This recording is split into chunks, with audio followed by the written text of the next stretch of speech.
Hey guys, Matt Welch here with Interdiction Training Development. I'm going to do a quick mini-series for you guys on precision and long-range shooting. As a disclaimer up front, I'm going to try to keep this pretty fundamental just for the sake of getting the material out there. There's no reason to really get into specificities of thermodynamics and external ballistics for you to have an applicable understanding of how to manipulate your weapon. However, long-range shooting is as much a science as it is an art form, and that science part does creep up, and I think it's important to understand the reason behind why we're adjusting the weapon the way we are. It's just a byproduct of long-range shooting. It does get technical at times. There is math involved. I would, in fact, urge you to try to find a sniper out there who doesn't have a calculator in his go bag. It just is what it is. However, I hate math, so I will try to keep it simple, but at the same time it is going to get a little technical. So at a basic level, what we're talking about here is a weapon system that has a sight on it, right? For long-range shooting, in modern-day shooting, obviously you're talking about an optic that has some kind of magnifications and adjustments on the turrets. At a basic level, we'll be talking about making adjustments to the windage and elevation. Windage means side to side, elevation up and down. The nuances will vary between weapon, but basically what we're doing is we're changing the angular displacement between the scope of the rifle and the barrel of the rifle, right? And that'll allow for us to compensate for atmospherics as well as bullet drop so that our point of aim coincides with our point of impact. Now that angular displacement is going to be measured in minutes of angle. And this is where it gets a little technical, but in the shooting community, you'll hear the phrase minutes of angle all the time, right? Basically what a minute of angle is it's a unit of angular measure. It's just like a degree. From school, most of you probably remember there's 360 degrees in a circle, right? It's just a piece of pie, just a cutout of that circle. It's just a measurement of a little piece of arc there. A minute of angle is a much finer measurement, right? So it's 1/60th of 1 degree of arc. In other words, there's 60 minutes of angle in a degree. That means there's 21,600 minutes in a circle. The reason we use such a small measurement is so that we can make fine adjustments to our scope, which is really what we need for long-range shooting. We need to be able to make those fine adjustments. So a minute of angle is 1/60th of 1 degree of arc, which gives us a distance of 1.0472 inches at 100 yards. Now, it's general shooter dictum to round that down to 1 inch at 100 yards. Just because working in fraction multiples of MOA, or minutes of angle, it's a lot easier to use 1 inch, obviously, the 1.0472. And the resulting difference by making that adjustment is going to be less than a half-inch error at 1,000 yards, so there's bigger considerations to be worried with. So once we know the minute of angle, it's just a measurement of arc. We can use that to make side adjustments, right? And because it increases proportionally with distance, it's a very easy measurement to use. In other words, the farther out you go, the bigger that arc becomes, because it's a unit of angular measure, right? So it's not only an inch at 100 yards, but it's 3.5 inches at 350 yards, or 7 inches at 700 yards, and so on. So it's an easy measurement to use to make adjustments on our weapon system, and I'm going to go a little more into detail of that in the next part. But for right now, just so you have a very limited understanding of what minute of angle is, it's just a measurement of angular displacement, right? And that's how we make adjustments to our sights. So to get right into the meat and potatoes of long-range shooting, the two biggest variables we're going to have to consider are range estimation and wind drift. Even though these are the two biggest variables, we have to take very different approaches to each one of them. The reason being, range estimation is a deterministic variable, whereas wind drift is indeterministic. And here's what I mean by that. With range estimation, once we determine the range to the target, we can let math do the rest of the work. There's advanced ballistic software out there, there's ballistic tables. We have all this information that uses algorithms and mathematics to account for bullet drop at any given distance, right? So basically, when we fire the weapon system, the bullet is going to be immediately impacted by gravity, right? There's that common myth out there that the bullet rises because of expanding gases. That's not true. The only reason a bullet would rise is because we elevate the muzzle of the rifle to account for bullet drop at a longer range. So the trajectory of the bullet is that it's going to start falling immediately, so we angle it up so that it's coming down on a target, right? So gravity is negative 9.8 meters per second squared. It's a constant that's pulling down on that bullet. It's a vertical displacement, and it's constant. And because of that, we have advanced algorithms out there that, based on some simple inputs such as muzzle velocity, weight of the bullet, length of the barrel, sight height, and stuff like that, we can plug it into a ballistic calculator and it tells us almost exactly where that bullet's going to be at a given range. And it is that easy to almost completely nullify the effects of bullet drop. We just plug in the range, it spits out the output, we dial that into our elevation, we're good to go. It's a deterministic variable. Wind drift, on the other hand, is not so easy. There's no algorithm out there, there's no mathematical formula that can completely nullify the effects of wind. The best we can do is try to minimize the effects of wind. The reason being that wind it's more like a fluid in the way that it behaves, right? And it's kind of volatile in its movements. It's not a constant. It's constantly changing speed and direction, right? So velocity, speed in a particular direction, it's constantly changing velocity. Plus we have to consider the wind gradient. That is, wind acts differently the higher you get away from the surface of the earth, right? So on a fairly windy day, if you put your hand down in the grass, you're probably not going to feel that much wind. But where you're standing, you may feel a decent amount of wind on your face. Now if you look up at the higher parts of the trees, they may be swaying pretty considerably. So if you think about the maximum ordinate, or the highest point of a bullet along its trajectory, it may be 10-15 feet above your head. So it's going to be more impacted by wind at that level than it is at the lower levels, right? So these are all considerations that we have to take into account. And without some kind of laser Doppler equipment that constantly assesses the wind, there's no way to really be able to put that into an external ballistic calculator or to dial it into our scope to completely nullify the effects. The best we can do is try to minimize the effects of reading the wind and then holding for it. I'm going to get more into that in a second, but to get back to range estimation real quick, these are the two most important topics that we can talk about. I realize there's a lot in atmospherics, there's temperature, density, altitude, all these things that goes into affecting a bullet, but I really want to focus on these core concepts right now. We'll get into that into in a later discussion.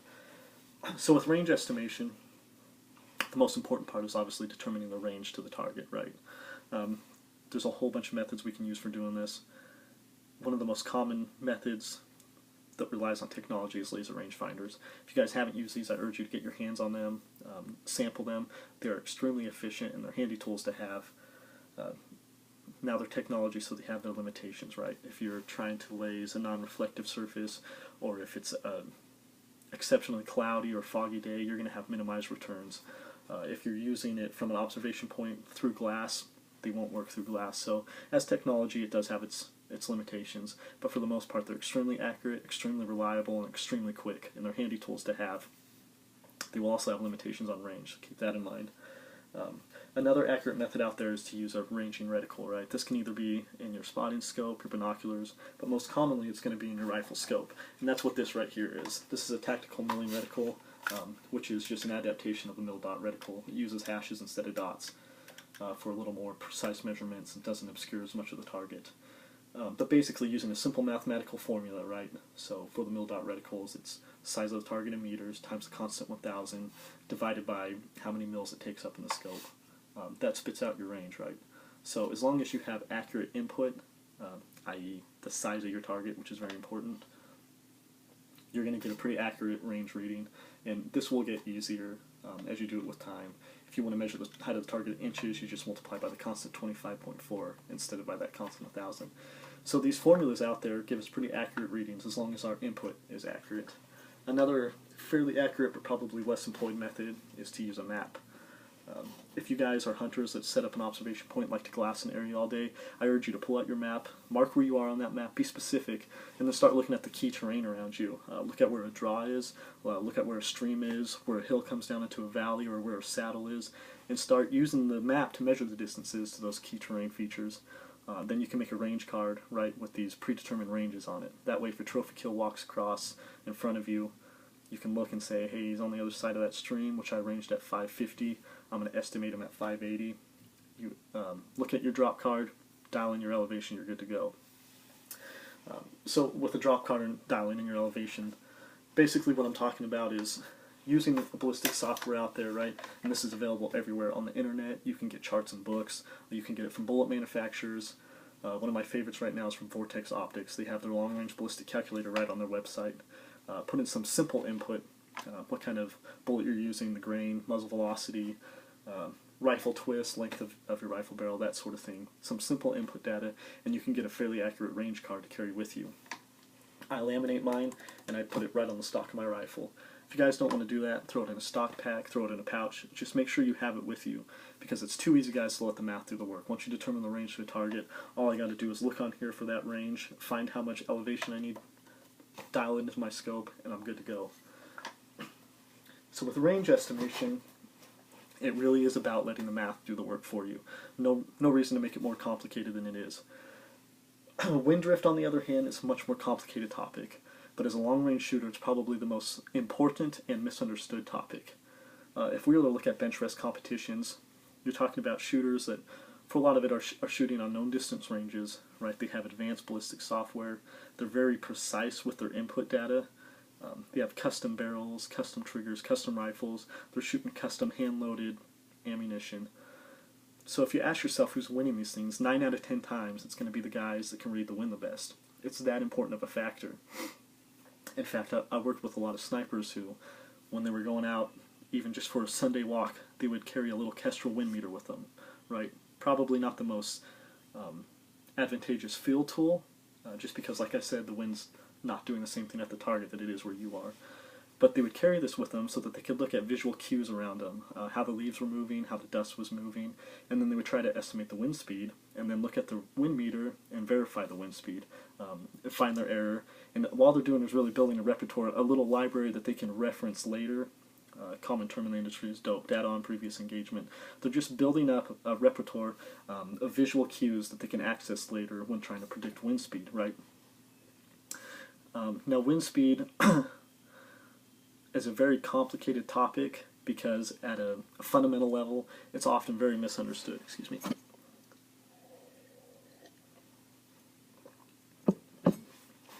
So there's two arguments out there. Guys will say what the wind's doing at the barrel is most important, and then guys will say no, what the wind's doing at the target is most important. And there's arguments for each, right? The argument for at the barrel is that any deviation that occurs at the muzzle is going to continue to deviate over the course of the bullet's path, and it's just going to get farther and farther away. The guys that say, no, it's more important at the target are saying, well, the bullet's moving slower in the second half of its trajectory, therefore it's going to be more impacted by wind. The truth is, there's a little bit of truth in both arguments. The key to understanding this is to look at lag time. Basically, lag time is comparing how fast a bullet moves in a vacuum versus in atmospheric conditions. So, for example, if we were to take a .30 caliber bullet, say it's fired at 3,000 feet per second at 1,000 yards, in a vacuum without any outside atmospheric conditions, without any forces acting on it, it'll take it 1 second to travel that 1,000 yards. Now, if we put that in atmospheric conditions, with the same consideration, .30 caliber bullet, 3,000 feet per second, fired at 1,000 yards, it's going to take it 1.5 seconds to travel that distance. So the lag time there is the difference between the vacuum time and the atmospheric conditions time, right? So 1.5 seconds minus 1 gives us a lag time of 0.5 seconds. So basically, there's a shortcut in physics that says wind deflection is equivalent to wind speed times lag time. It's that simple. Obviously, the concept of wind isn't that simple. It's just a shortcut that physics gives us. If we were to use that for error in inches, we would have to use a constant. We'd say wind speed, or wind deflection in inches, equals wind speed a mile per hour times 17.6 times lag time. Right. Now, obviously, this isn't very applicable for the field because without using a chronograph and finding a vacuum, how are you going to measure what the lag time is for your particular load? But what I want to demonstrate here is that if the lag time is a direct variable with wind deflection, there are some instances where we can try to control that lag time. Obviously, we can't control wind speed, but what we can control is ballistic coefficient, muzzle velocity, and what type of bullet we use, right? So, to affect lag time, we can look at muzzle velocity and ballistic coefficient, right? Ballistic coefficient is basically a measurement of how well the bullet penetrates the air, how efficiently it does it. So with an increased muzzle velocity, we're going to have a decrease in lag time, which is ideal. But with an increased ballistic coefficient, we're going to have a decrease in lag time. The problem is, ballistic coefficient, usually you have a higher ballistic coefficient with a heavier bullet. Heavier bullets tend to move slower, right? But we can't really consider these variables independent of each other because muzzle velocity and ballistic coefficient are tied to each other. So basically, without getting too involved into the physics of it, here's what I'll say about it. Muzzle velocity increase equals a decrease in time, both in atmospheric and in a vacuum. However, ballistic coefficient has a decrease in time which is more affected in atmospheric conditions than in the vacuum, meaning the difference between the two is greater. So basically, a heavier bullet with a higher ballistic coefficient is going to have less wind deflection than a higher muzzle velocity. So faring between the two, you're better to go with a heavier bullet. The reason being is, like I said, just that lag time, right? Now there are formulas out there. The Army gives a formula, right, for their 175 grain 30 caliber bullet. They say you take the range as expressed in hundreds times the wind speed and divide it by a constant.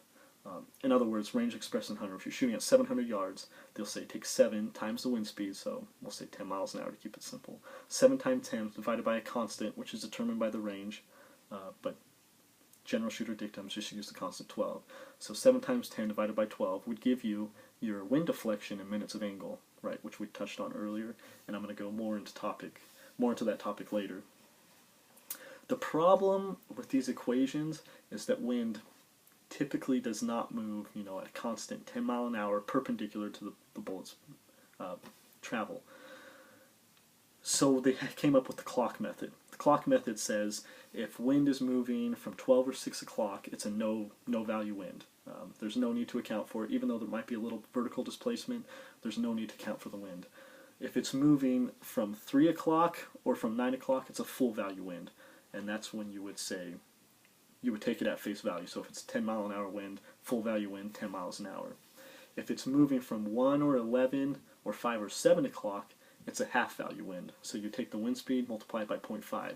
So if it's a 10 mile an hour wind, you would only account for 5 mile an hour wind, because that's all that's affecting the bullet. If it's moving at 2 o'clock or 4 o'clock or 8 or 10 o'clock, then it's still considered a half value wind, but it's really an 82% wind, so multiply the wind speed times 0.82. So if it's a 10 mile an hour wind, 8.2 mile an hour is all you're going to account for. So using this clock method, we can try to determine what the wind's doing, but the problem is, like I said, it's not always moving perpendicular to the bullet's path of travel, and the speed is constantly changing. So that's something we're going to have to work with. I'm going to go more into depth on that in part 2 of this series, which is going to get a little more intensive in minutes of angle as well as mils, because that's how we're going to make our corrections, right? And that's how we're going to account for our wind drift. So basically, we're going to talk about dialing in our elevation and holding for our wind. And then I want to talk a little more about the atmospherics. So stay tuned. We'll get more in depth on that topic next time.